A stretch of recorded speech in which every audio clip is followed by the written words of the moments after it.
Salut tout le monde. Je vais faire une petite vidéo pour montrer un autre projet sur lequel je travaille. C'est ma version à moi d'un lecteur d'images que je considère qui n'existe pas puis qui aurait dû exister là. En tout cas, un lecteur d'images que tu peux combiner l'image et la musique. Puis dans le fond, ça fait comme une expérience là, on va dire improvisée, artistique, etc. Fait que c'est vraiment comme un lecteur d'images un peu plus complexe, avancé, si on peut dire que. Parce que je sais pas, là, j'ai l'impression que ça a toujours été un peu de la merde, là, les lecteurs d'images. Fait que c'est ça.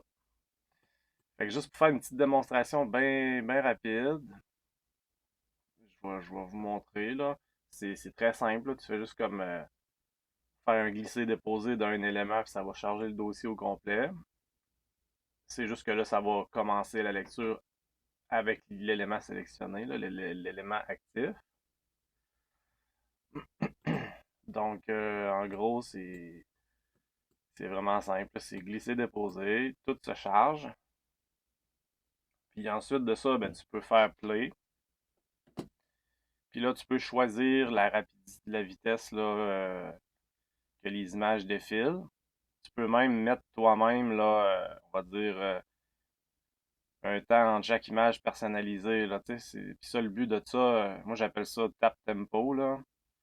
C'est vraiment une façon de synchroniser avec la musique. Si jamais tu veux faire, je sais pas, moi, une performance artistique, peu importe. Là. C'est un outil là, qui est très général, puis mon but avec ça, c'est de donner des possibilités créatives là, à l'utilisateur de faire ce qu'il veut.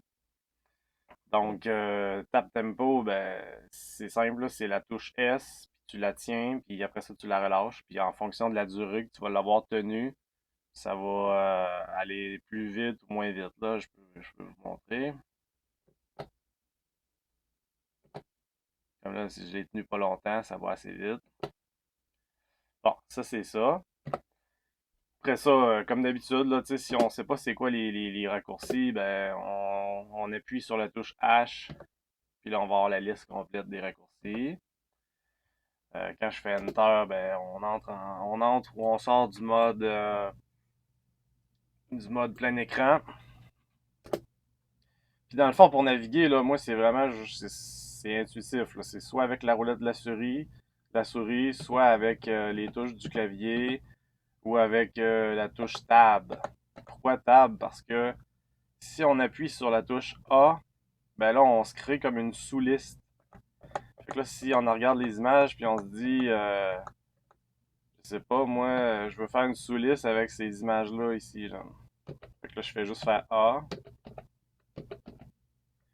Puis après ça, si je veux faire jouer la sous-liste, j'appuie sur le L. Puis là, ça va jouer la sous-liste. Donc là, au lieu de voir juste les images du dossier au complet, on voit la sous-liste seulement. Puis, ben c'est ça. Il y a le mode random, comme d'habitude, là, donc les images, au lieu d'être lues de façon ordonnée, ils vont être lues aléatoirement. Puis tu sais, là j'avais commencé à mettre certains effets, là, exemple, inverser les couleurs. Fait que là, tu peux inverser les couleurs. C'est ça. Puis là, je disais que j'avais intégré aussi la musique. Donc, la musique, encore une fois, c'est vraiment très simple. C'est glisser-déposer, comme ça. Puis là, moi, mon but, ça a toujours été que ça soit synchronisé, on va dire. Donc, si je veux que la musique joue, ben, faut que la lecture, faut que le diaporama soit en mode lecture. Là, on peut voir que la musique, ça fonctionne.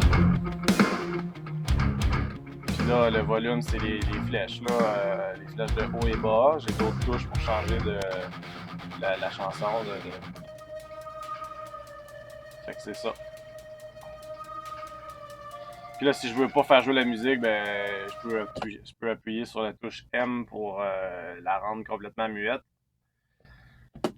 Puis, dans le fond, une autre fonctionnalité que je veux montrer rapidement, c'est la possibilité d'avoir des loops, donc des boucles de lecture. On peut en avoir jusqu'à 9. Tu sais, moi, c'est un outil là, pour les gens qui ont, on va dire, de la créativité. Là. Fait que, tu sais, si je veux faire une boucle là, avec ces trois images-là, ben, je peux simplement appuyer sur 0. Mettons, je veux que ça soit sur le. C'est les boucles sur le pavé numérique complètement à droite. Là, j'appuie sur 1. Puis là, je réappuie sur 1 à l'image de fin. Puis là, ça va automatiquement faire une boucle avec ça. Puis là, si je veux avoir une boucle style ping-pong, là, donc que quand ça arrive à la fin, ça joue en sens inverse, etc. Là. Bon, j'ai aussi une fonctionnalité pour ça. Que là, au lieu de faire une boucle, ben là, ça va et vient, là, tu sais, finalement. Là. Puis là, encore une fois, les effets comme inverser les couleurs, ça marche.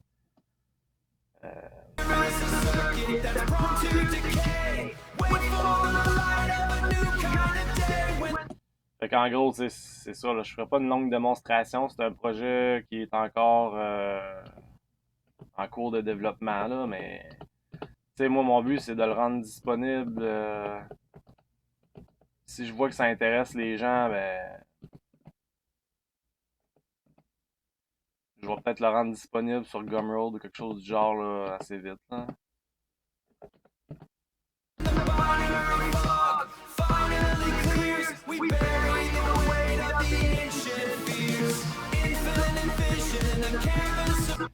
Fait qu'en gros, c'est ça, là, c'est vraiment un lecteur d'images, mais avec une liste principale, une sous-liste, un mode pour faire des boucles. Puis là, ce qui est cool aussi, là, c'est, admettons, là, que, tu sais, je sais pas, moi, t'as passé une demi-heure à te faire des listes, puis ça te tente pas de recommencer à zéro à chaque fois, là. Fait que tu fais juste faire CTRL-S. Ça sauvegarde ça dans un fichier JSON. Fait que si tu quittes l'application, puis tu la réouvres, ben là, au lieu de te dire, ah, fuck, j'ai perdu, faut que je recommence à zéro, ben là, tu fais juste drag and drop ton fichier JSON, puis tout recommence où tu étais déjà rendu.